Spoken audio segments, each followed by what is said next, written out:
Menyampaikan kebenaran firman Tuhan, melayani Tuhan di pagi ini. Bapak Ibu Saudara, kalau kita ada di rumah Tuhan, kita datang beribadah kepada Tuhan, yang kita selalu tanamkan di dalam hati mungkin hari-hari ini adalah supaya kita memperoleh sesuatu daripada Tuhan. Mungkin yang ada terngiang-ngiang di dalam pikiran kita adalah waktu kita datang beribadah, masalah kita terselesaikan. Waktu kita datang berdoa, pergumulan kita yang tadinya juga kita mungkin menemui jalan buntu, semuanya dibukakan jalan sama Tuhan. Itu tidak salah, itu tidak menjadi sesuatu yang salah saudara, tapi yang harus kita ingat juga bahwa waktu kita datang di rumah Tuhan, kita belajar untuk memberi kepada Tuhan. Kita sebagai orang Kristen, sebagai gereja Tuhan, kita tidak diajarkan untuk menjadi orang-orang Kristen yang hanya tahu menerima dari Tuhan. Tetapi pada waktu kita memberi kepada Tuhan, baik itu lewat pujian kita, penyembahan kita, mempersembahkan seluruh hidup kita kepada Dia, kita stagnan atau ya kita lempeng biasa aja begitu. Ya, tidak ada sesuatu yang bisa kita berikan dengan maksimal kepada Tuhan. Tapi di dalam hati kita paling dalam kita ingin sekali menerima sesuatu dari Tuhan. Kita ingin sekali menerima hal-hal yang luar biasa yang Tuhan kerjakan di dalam hidup kita. Tetapi dari pribadi kita sendiri untuk memberikan sesuatu kepada Tuhan itu sangat-sangat berat. Ya. Sangat-sangat susah. Yang saya berdoa dan kita semua punya pengharapan yang sama bahwa pada waktu kita datang ke rumah Tuhan, pada waktu kita berdoa, pada waktu kita beribadah, apa yang kita berikan kepada Tuhan itu berkenan di hadapan Tuhan. Apa yang kita berikan kepada Tuhan itu Tuhan menilai, Tuhan menilik dan Dia akan memberikan berkat-berkat yang melimpah di dalam hidup kita. Puji Tuhan. Nah, pagi hari ini saya ingin mengajak kita semua melihat bagian kebenaran firman Tuhan di dalam suratan Efesusnya. Minta tolong ya, multimedia sudah. Efesus pasal yang keempat, saudara, di sana ayat yang ke-17 sampai yang ke-24.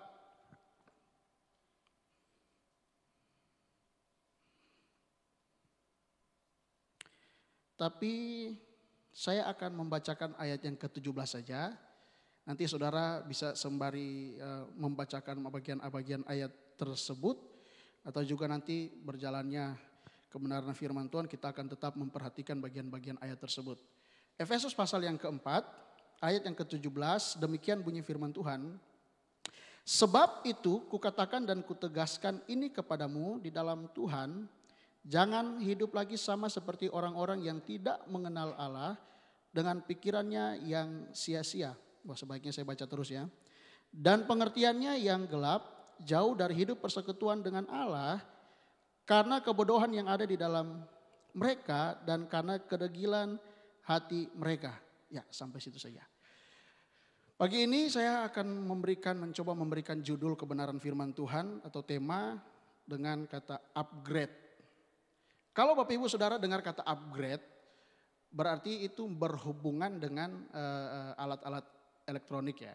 Handphone, misalkan perangkat lunak harus segera di-upgrade. Kalau di-upgrade atau komputer atau laptop dan segala macam.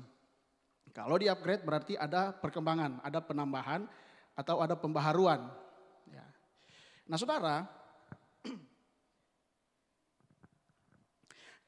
kerinduan setiap manusia, setiap orang itu memiliki punya kerinduan masing-masing bahwa dari kehidupan pribadinya, kehidupan jasmaninya, karirnya, ekonominya, dari sisi finansialnya, semua orang merindukan ada pembaharuan atau upgrade di dalam kehidupannya. Benar ya? Tidak ada satu orang pun yang maunya misalkan hari ini gajinya segini, bulan ini dan seterusnya beberapa tahun ke depan gajinya segitu aja. Pasti punya kerinduan untuk ada perkembangan. Juga di dalam pekerjaan, karir misalkan, ada juga yang memiliki kerinduan untuk enggak di sini terus, tapi harus ada jenjang karir yang yang signifikan lah, yang terlihat lah, yang nyata gitu. Sehingga pemenuhan kehidupan jasmani kita itu bisa dipenuhi. Manusia itu kan punya banyak sekali keinginan. Kalau berbicara kebutuhan, ya kita kenal, kita tahu dengan kebutuhan primer, sekunder, dengan apa tuh satu tuh, tersier ya. Nah tapi kebutuhan primer itu kan makan, minum, bernafas. Jadi kebutuhan-kebutuhan yang utama. Dalam perjalanan waktu ada keinginan-keinginan yang kemudian menjadi kebutuhan. Contoh ini handphone. Apakah waktu kita nggak pegang handphone kita mati? Enggak juga. Tapi kalau kita nggak makan berhari-hari kita mati? Mati. Kalau kita nggak bernafas beberapa menit mati? Mati. Tapi kalau handphone, sekarang kalau orang nggak pegang handphone beberapa detik aja mati, setengah mati. Setengah mati saudara. Coba perhatikan kiri kanan. Pas firman Tuhan ada nggak yang megang handphone? Ada. Maksudnya dipakai juga nggak untuk baca Alkitab? Belum tentu. Ya. Karena ini menjadi keinginan yang diubah atau berubah secara nggak langsung menjadi satu kebutuhan. Mobil, motor, baju yang bagus, yang indah, lipstik, semengken ya apa sih? Make up segala macam. Itu keinginan-keinginan yang kemudian berubah menjadi satu kebutuhan. Akhirnya waktu terima gaji semua sudah disusun nih. Oh bulan ini habis, parfum habis, make up ini habis, apa sih namanya yang untuk muka ini? Skincare habis. Jadi semua sudah menjadi satu kebutuhan yang wajib dipenuhi. Ya masker. Masker muka ya, bukan masker mulut ya. Biar kinclong, glowing. Nah saudara, itu tidak menjadi satu masalah kalau kita memiliki kemampuan di sisi finansial untuk memenuhi itu. Atau pada waktu kita membutuhkannya dan kita memang berdoa punya iman kepada Tuhan dan Tuhan menyatakan itu di dalam kehidupan kita. Tuhan memberikan itu di dalam kehidupan kita, tidak masalah. Itu bukan menjadi satu hal yang masalah. Tapi pagi hari ini saya ingin mengajak kita untuk melihat saudara, di dalam hidup ini tidak selalu melulu kita akan memperhatikan, kita selalu memperhatikan kehidupan jasmani. Ya. Di dalam dunia ada dua pandangan umum, coba kita lihat. Dua pandangan umum yang menyangkut hakikat keberadaan manusia. Ya. Yang pertama itu disebut dikotomi. Saudara bisa langsung lihat di slide atau di layar. Dikotomi, ada orang yang berpandangan bahwa hidup manusia itu, keberadaan manusia itu hanya ada tubuh pertama dan yang kedua roh atau jiwa. Roh atau jiwa ini menjadi satu. Ya. Ini pandangan yang pertama. Memang ada beberapa pandangan yang lain, tapi saya akan bawa kedua hal ini. Ya, ini supaya kita mengenal secara benar apa bagian-bagian dari hidup kita yang perlu kita perhatikan. Pertama tubuh dan kedua jiwa dan roh. Tetapi ada yang kemudian pandangan yang kedua yang disebut trikotomi. Trikotomi ini tubuh, jiwa dan roh yang kita sudah sering kali dan banyak sekali dengar. Dan kita memahami pemahaman trikotomi. Tubuh, jiwa dan roh. Allah bekerja dari dalam, Allah bekerja dari roh, jiwa, tubuh. Sedangkan iblis memanipulasi. Iblis bekerja dari tubuh, jiwa, roh. Jadi waktu kita lebih memperhatikan tubuh kita, jasmania kita, dan kita tidak memperhatikan roh kita, maka yang gemuk, yang sehat, yang baik keadaannya adalah tubuh jasmani. Sedangkan keadaan roh kita tidak baik. Tetapi yang Allah inginkan adalah kita memperhatikan keadaan roh kita. Waktu kita memperhatikan keadaan roh kita dengan cara datang bersekutu dengan Tuhan, datang beribadah kepada Tuhan, memuji Dia, membangun hubungan pribadi dengan Dia, saudara, maka walaupun tubuh kita kurus kering sama kayak saya dan saudara JB, ya itu sarkas. Ya. Saudara bisa lihat langsung ya. Walaupun saudara tubuh kita sakit-sakitan mungkin, tetapi roh kita sehat. Dan ini yang Allah mau, ini yang Allah inginkan. Walaupun juga pemenuhan kebutuhan jasmani kita itu kurang atau di bawah rata-rata, tetapi roh kita sehat. Ini yang Allah mau, saudara. Ya. Nah, tubuh itu bicara soal anatomi tubuh manusia. 5 panca indera, organ dalam. Tubuh kan kita mengalami perkembangan dari kecil sampai besar. Ada juga orang-orang yang dari kecil tetap kecil. Ada juga yang dari kurus, gemuk, kemudian jadi kurus lagi. Ada juga yang dari gemuk, kemudian jadi kurus. Ya begitulah siklus di dalam kehidupan. Ada yang jantungnya sehat, tetapi karena nggak dijaga, tiba-tiba mengalami sakit. Ya itu siklus hidup. Ada yang lambungnya bagus, tapi karena nggak jaga makan, tiba-tiba mah. Ada yang sebenarnya nggak asam urat, kakinya sehat, tetapi ada yang ketawa langsung. Tapi karena nggak jaga makan, akhirnya asam urat, nggak bisa jalan dan sebagainya. Itu siklus hidup yang dialami oleh tubuh kita secara anatomi tubuh manusia, organ dalam tubuh manusia. Dan setiap hal yang kita lakukan itu ada konsekuensinya. Waktu kita tidak jaga makan, ya konsekuensinya mungkin sakit ini, sakit itu dan sebagainya. Kemudian saudara, ada juga yang namanya jiwa. Jiwa ini kalau tubuh kan terlihat. Saya bisa memandang dan melihat betapa cantiknya, betapa gantengnya Bapak Ibu Saudara yang ada di luar ruangan ini. Apalagi kalau buka masker semua, aduh. Ya. Terlihat, tetapi jiwa tidak terlihat. Saya bisa melihat Bapak Ibu Saudara senyum, tetapi di dalam pikiran apa yang ada di pikirin ini. Saudara ketawa mungkin, apakah ketawain saya atau ketawain hal yang tadi malam nonton mungkin lapor Pak. Mungkin nonton apa terus ingat langsung ketawa geli gitu. Dan sebagainya. Ya. Itu jiwa tidak terlihat. Di dalam jiwa itu kalau saudara baca di situ ada pikiran, ada emosi atau perasaan, juga ada kehendak. Nah saudara, kita perlu berhati-hati di bagian ini. Jiwa ini sangat berhubungan erat dengan, sangat mempengaruhi hubungan kekudusan kita dengan Allah. Waktu pikiran kita jahat, pikiran kita hanya mencurigai orang, pikiran kita hanya untuk merancangkan hal-hal yang tidak benar, maka hubungan kekudusan kita dengan Allah itu menjadi tidak baik. Di dalam jiwa ada pikiran, emosi atau perasaan, kemudian juga ada kehendak. Kalau dijabarkan lagi ada ego dan segalanya. Kalau pikiran kita jahat, maka hubungan kita dengan Allah tidak baik. Kenapa? Karena pikiran kita hanya menaruh curiga, pikiran kita merancangkan hal-hal yang jahat, pikiran kita diisi dengan pikiran-pikiran yang tidak benar.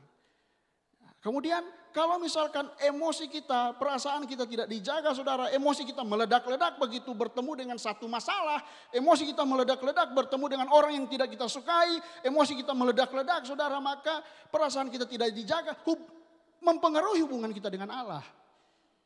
Nah ini perlu kita perhatikan, makanya tadi saya katakan bagian ini perlu kita perhatikan saudara.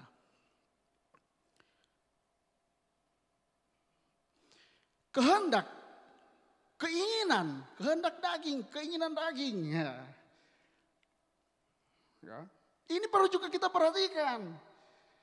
Keinginan-keinginan yang dicemari, yang tidak dibuahi oleh kuasa Roh Kudus, saudara, maka ini akan menjauhkan kita daripada hubungan yang benar, hubungan yang baik dengan Allah. Kita bisa terlihat baik melayani Tuhan, kita bisa terlihat baik memuji Tuhan, kita bisa terlihat wow luar biasa dalam memuji Tuhan, mungkin sampai ada begitu ekspresif ya. Tetapi kita harus menjaga kehendak diri kita harus menjaga keinginan diri kita saudara. Ya, karena ini jelas mempengaruhi hubungan kita dengan Allah. Pada waktu emosi kita juga rapuh, keadaan kita, hati kita rapuh, perasaan kita rapuh, itu juga mempengaruhi hubungan kita dengan sesama. Mempengaruhi hubungan kita dengan saudara kita, keluarga kita, rekan-rekan kita, dan segala yang ada dekat dengan kita. Makanya perlu kita memperhatikan bagian hal ini saudara. Sekarang perasaan saya seperti apa, emosi saya seperti apa. Sekarang kehendak saya ini lagi dikuasai apa, lagi dimotori apa, lagi ditunggangi apa. daging atau keinginan roh? Kehendak daging, keinginan diri sendiri atau kehendak Allah? Pikiran saya ini sekarang lagi pikiran apa? Nah, kita harus memperhatikan hal ini, saudara. Kita perlu, sangat perlu untuk merenungkan hal ini, melihat. Ya. Nah, saudara, kemudian ada bagian ketiga, itu roh.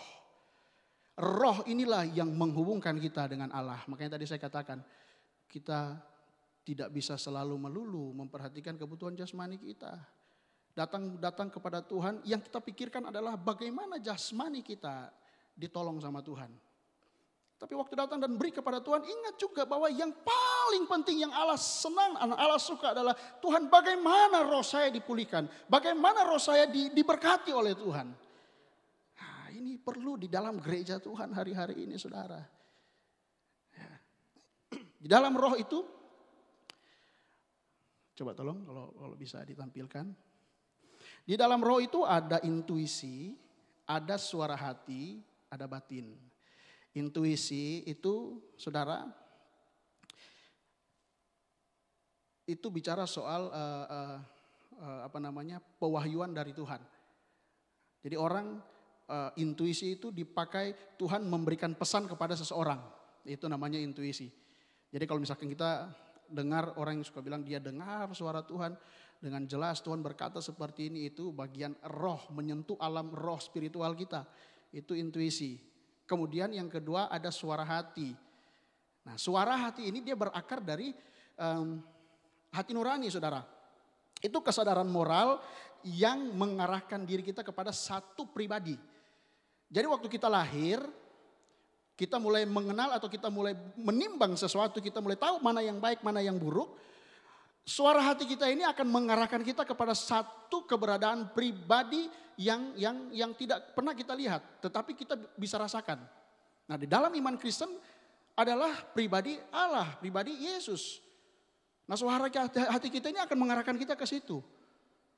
Untuk kita bisa merasakan ada satu pribadi atau satu kuasa yang menguasai dunia ini, yang ciptakan dunia ini, yang membuat saya ini ada.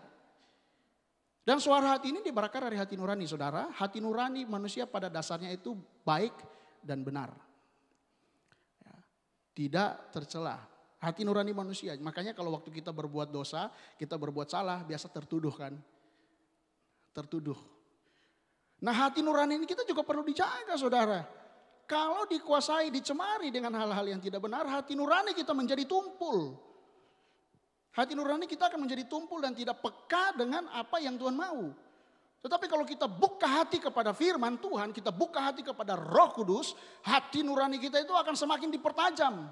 Akan mengerucut ke arah Tuhan. Jadi pada waktu kita melakukan sesuatu dan itu salah, Roh Kudus itu akan mengingatkan kita, akan menjamah lewat hati nurani kita untuk berkata, "Hey Rick, jangan melakukan ini, itu salah." Nah, kadang-kadang itu sudah kita dengar, kita rasakan. Tetapi ini kembali lagi suara hati. Suara hati itu berakar dari hati nurani dan dia dipengaruhi oleh realita yang ada di sekitar. Dia dipengaruhi oleh kejadian-kejadian yang nyata yang kita lihat. Jadi walaupun hati nurani kita bilang jangan begitu, tapi suara hati kita berkata melawan dan kita tinggal sekarang pilih mana.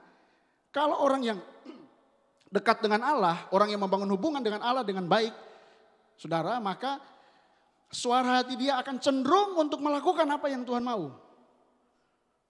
Tetapi kalau suara hatinya orang yang jauh dari Tuhan, maka walaupun suara hati juga mungkin sudah berkata bahwa, Rick, ini waktunya berdoa. Rick, ini waktunya ibadah.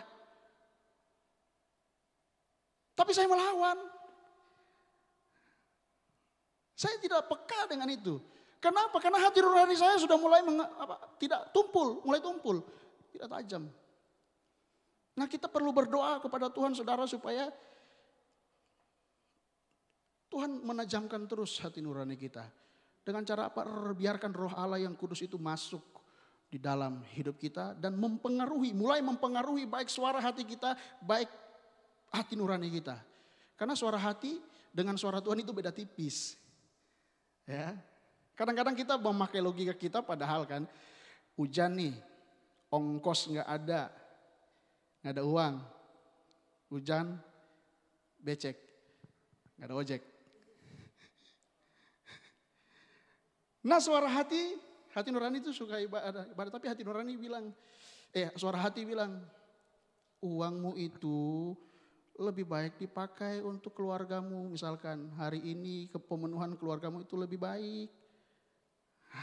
Bagi kita itu hal yang positif. Tetapi firman Tuhan berkata apa? Tuhan bilang apa? Apakah yang dapat menjauhkanmu dari kasih Kristus? Ketelanjangankah dan segala macam, kelaparankah dan segala macam. Apakah yang bisa menjauhkanmu dari kasih Kristus? Jadi suara hati berkata seperti ini, itu positif, bagi kita itu baik. Lalu karena kalau kita menjauh dari Tuhan atau kita tidak membangun hubungan yang baik dengan Tuhan, kekhawatiran itu mulai muncul, kecemasan itu mulai muncul. Sehingga yang kita ambil, yang kita putuskan adalah, ya udah saya berdoa saya di rumah. Online lah, online. Rick, tolong dong kirim link.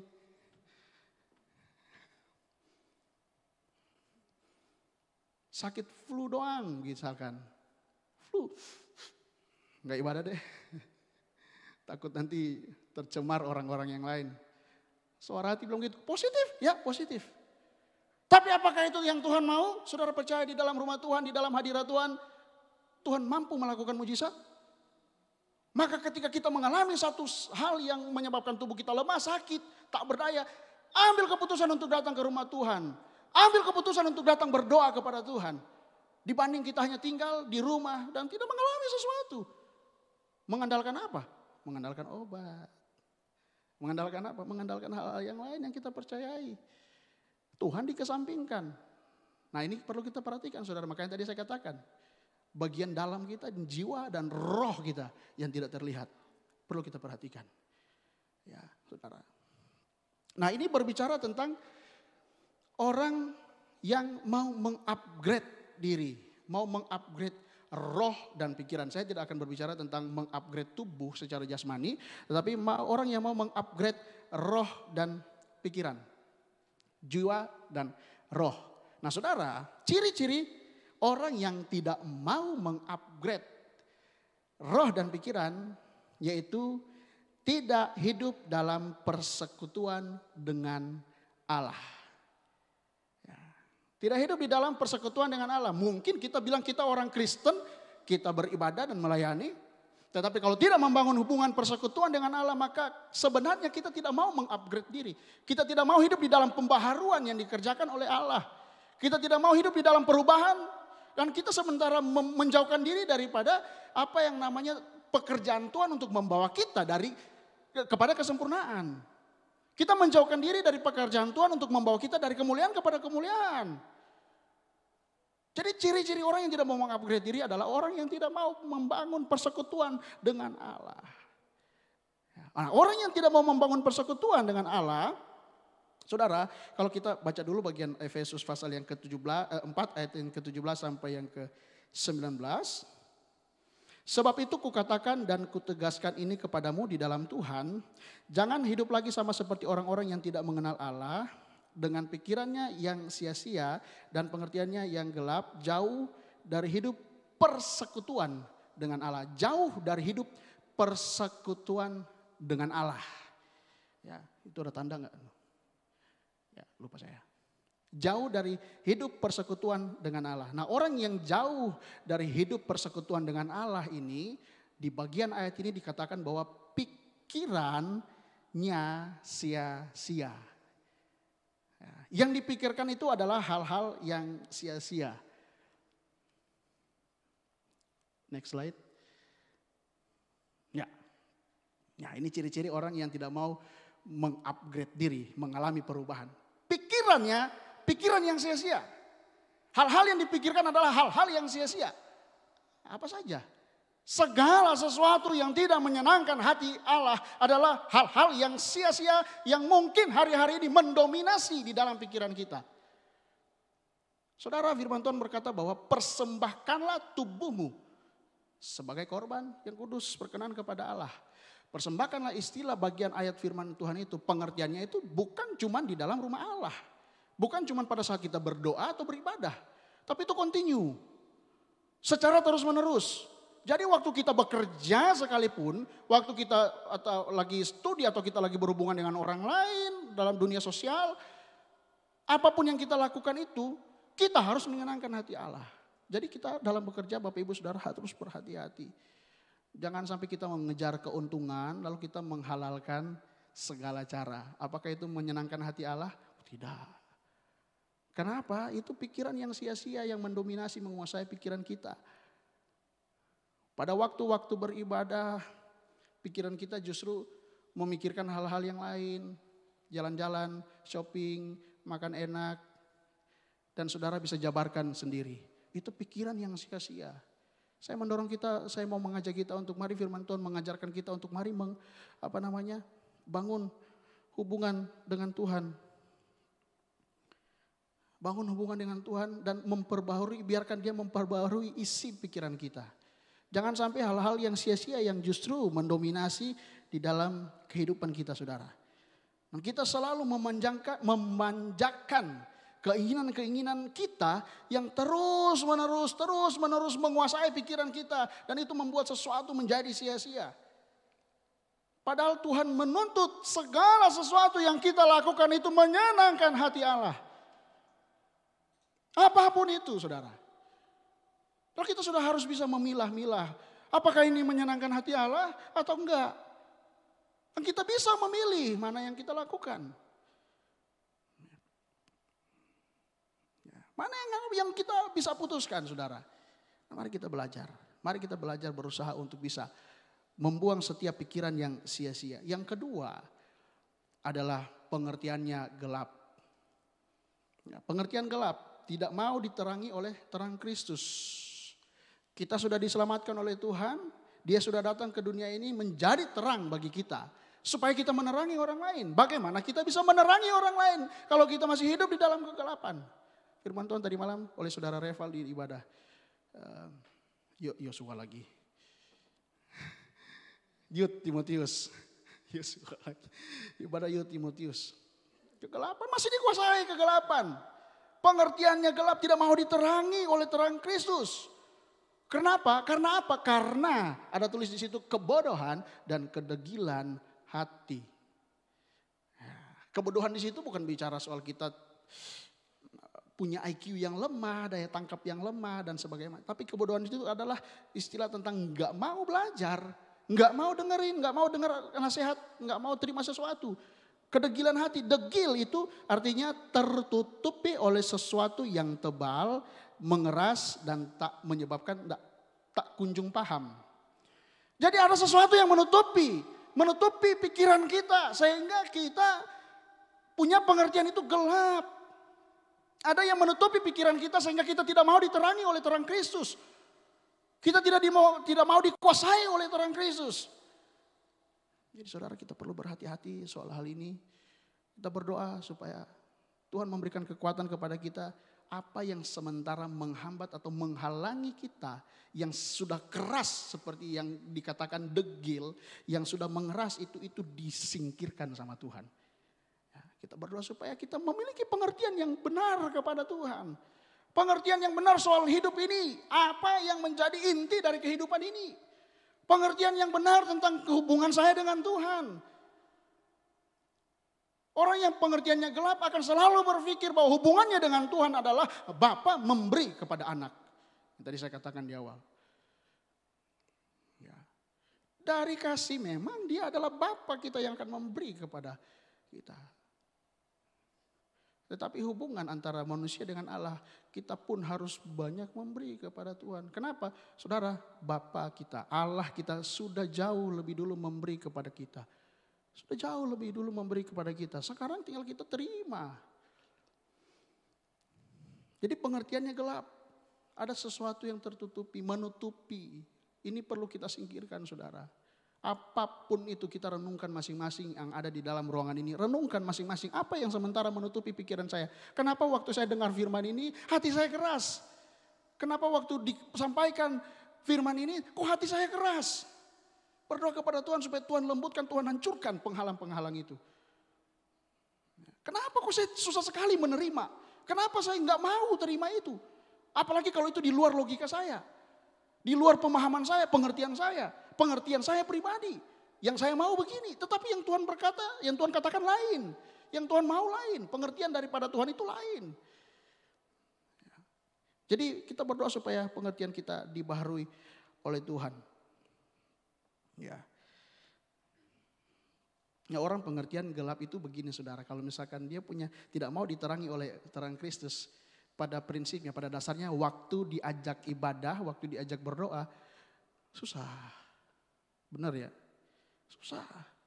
Kan bukan hal yang baru disampaikan, apalagi tema tahun ini adalah berdoa, berdoa, dan berdoa.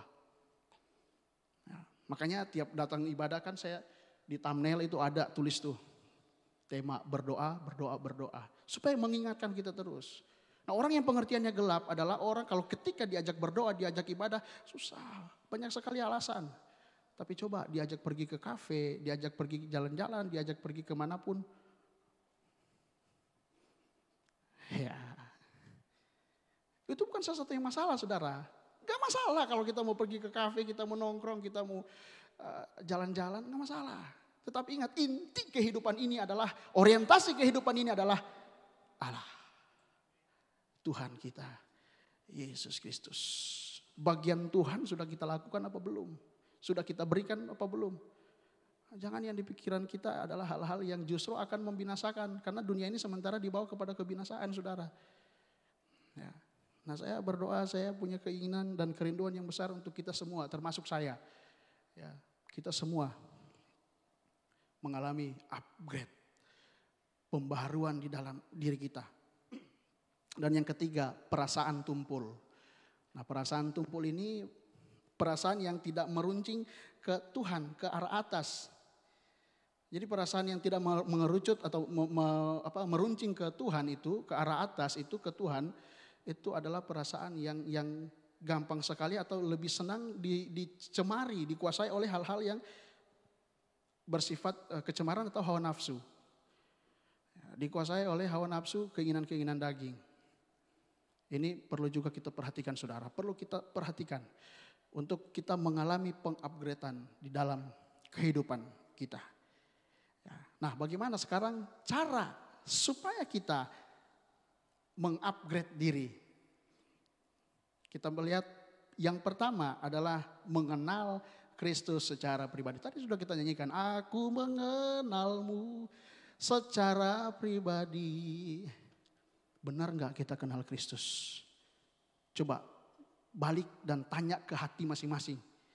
Sudahkah saya mengenal Kristus? Tanya pribadi masing-masing, renungkan. Sudah belum saya mengenal Kristus secara pribadi? Orang yang mengenal Kristus secara pribadi, waktu penyampaian firman Allah keras sekalipun, dia akan menerima. Waktu mendengar hal-hal yang baik diberikan kepada dia, mungkin itu bertolak belakang dengan apa yang dia alami, saudara, dia akan menerima. Karena dia tahu segala sesuatu yang Allah izinkan, yang Allah kerjakan di dalam kehidupan dia itu demi kebaikan dia. Itu seseorang yang mengenal Kristus secara pribadi. Orang yang mengenal Kristus secara pribadi akan membangun disiplin rohani, berdoa dengan konsisten, berpuasa dengan konsisten, membangun hubungan dengan konsisten. Orang yang mengenal Kristus secara pribadi mampu mendamaikan orang, mampu melepaskan pengampunan kepada orang. Orang yang mengenal Kristus secara pribadi mampu melakukan hal-hal yang baik kepada orang lain. Itu orang yang mengenal Kristus secara pribadi. Ya. Ayat yang ke-20, Efesus pasal yang ke-4 ayat yang ke-20. Karena kamu telah mendengar tentang dia,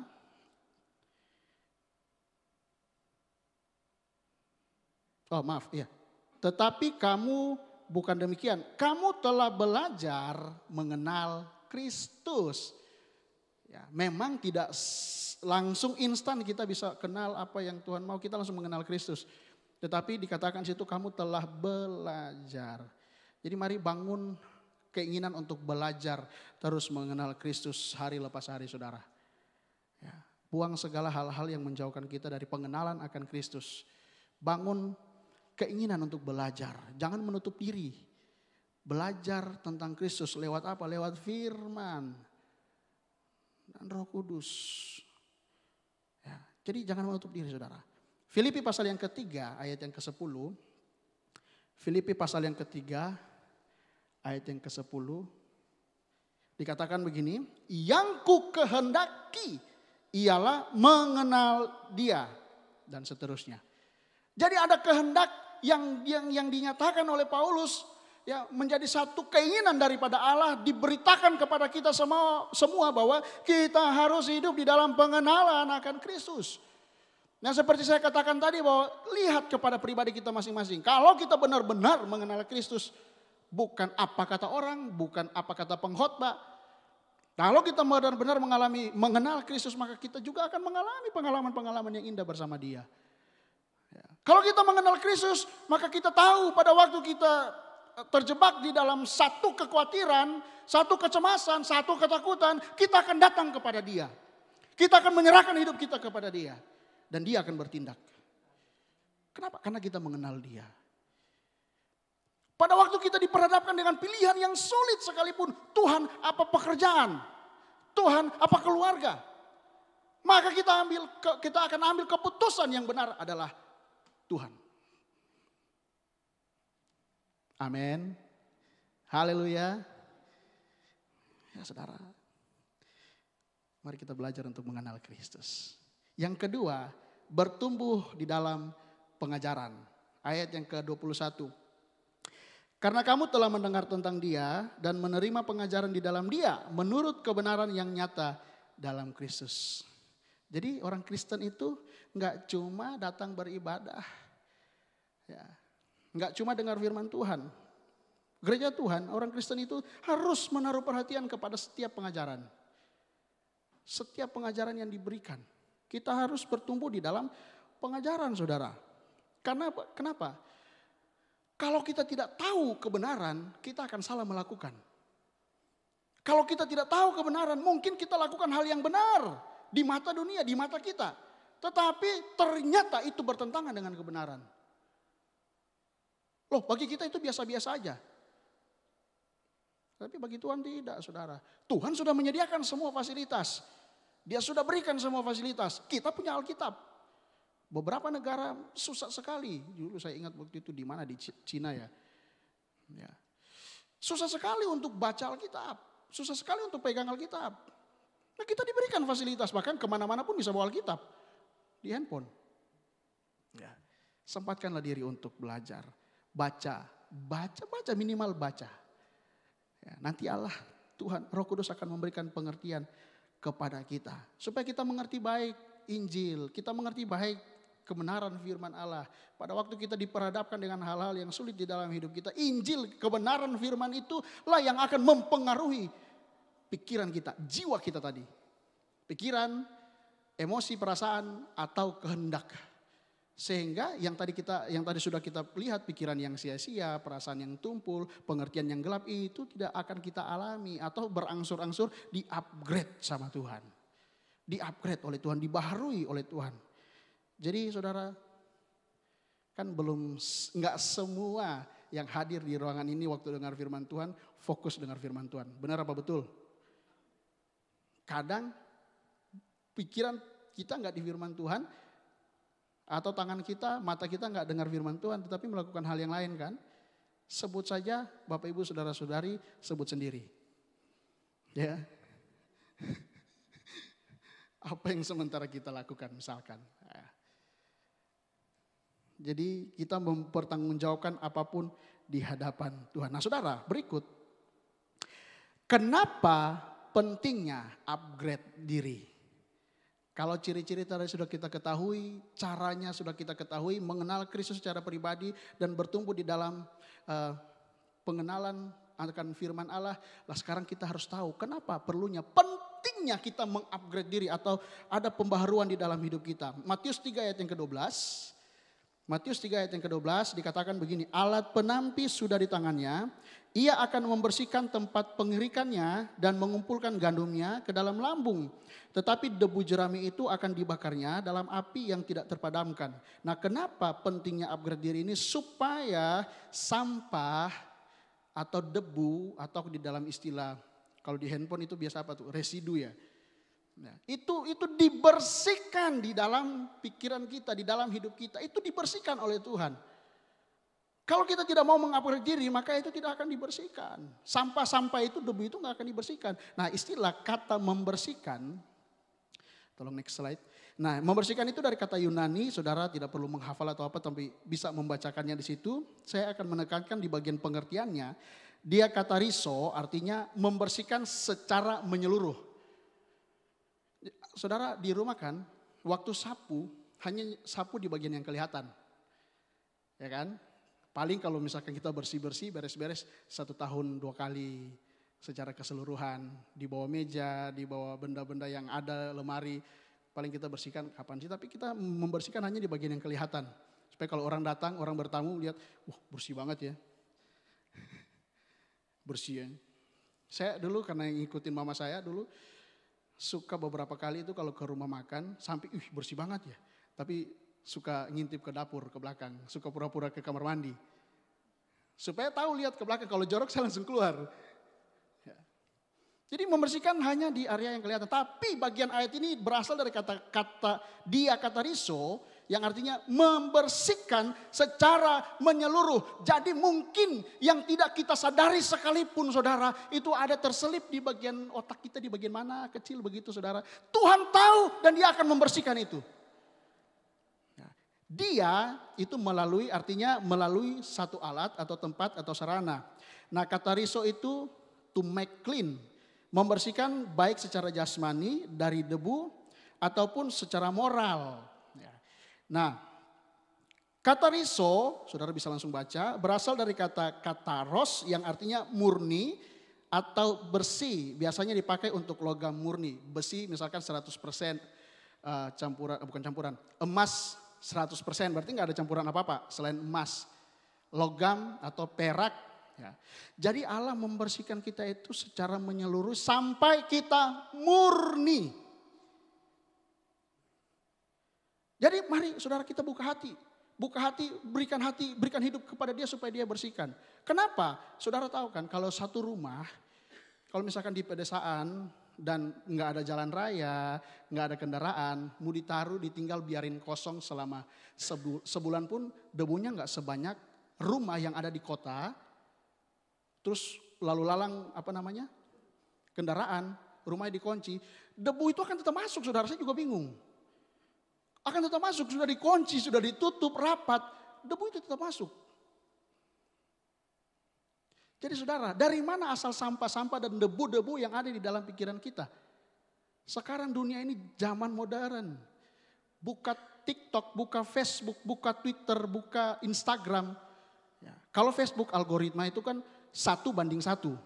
Saudara berteman dengan satu orang, maka yang kita bisa lihat hanya postingan orang itu. Enggak yang lain. Tetapi berbeda dengan Instagram. Saudara berteman dengan satu orang, tetapi saudara kita bisa melihat berbagai macam postingan orang lain. Ada di FYP, apa sih namanya itu apalagi TikTok atau YouTube. Kita hanya berteman dengan satu orang ini, lalu kita nge-like misalkan kita suka sepatu, kita nge-like sepatu, maka akan muncul nih postingan-postingan tentang sepatu. Padahal kita nggak temenan. Nah saudara, waktu kita scroll. Ya. Atau kita nonton TV. Nah semua hal-hal yang lewat di depan mata kita itu lama-kelamaan akan mempengaruhi kita. Kalau itu hal-hal yang buruk, maka akan menjadi sampah di dalam pikiran kita. Maka akan menjadi debu di dalam pikiran kita. Dan Tuhan akan membersihkannya. Nah kenapa pentingnya upgrade? Supaya kita menuju kepada kemurnian di hadapan Tuhan. Jadi kita harus perhatikan hal ini saudara. Kita harus memperhatikan hal ini, saya tegaskan berulang-ulang kali. Ya. Nah, dia kata riso itu secara umum artinya begini. Pemurnian atau pembersihan secara menyeluruh lewat alat penampi. Jadi Tuhan akan tampi kita. Pada waktu kita dipenuhi terus dengan sampah atau debu-debu di dalam pikiran kita. Karena kita tidak mau mengupgrade diri. Lama-kelamaan kita akan menjadi sampah. Lama-kelamaan kita akan menjadi debu. Dan pada waktu Tuhan menampi, kita akan terlempar keluar. Dan dikatakan apa? Akan dibakar. Tidak ada satu orang pun yang lolos. Tadi saya katakan kan, kalau kita kan cuma sapu yang bagian kelihatan. Tuhan tidak saudara. Keberadaan kita pagi ini Tuhan tahu. Siapapun kita di dalam ruangan ini.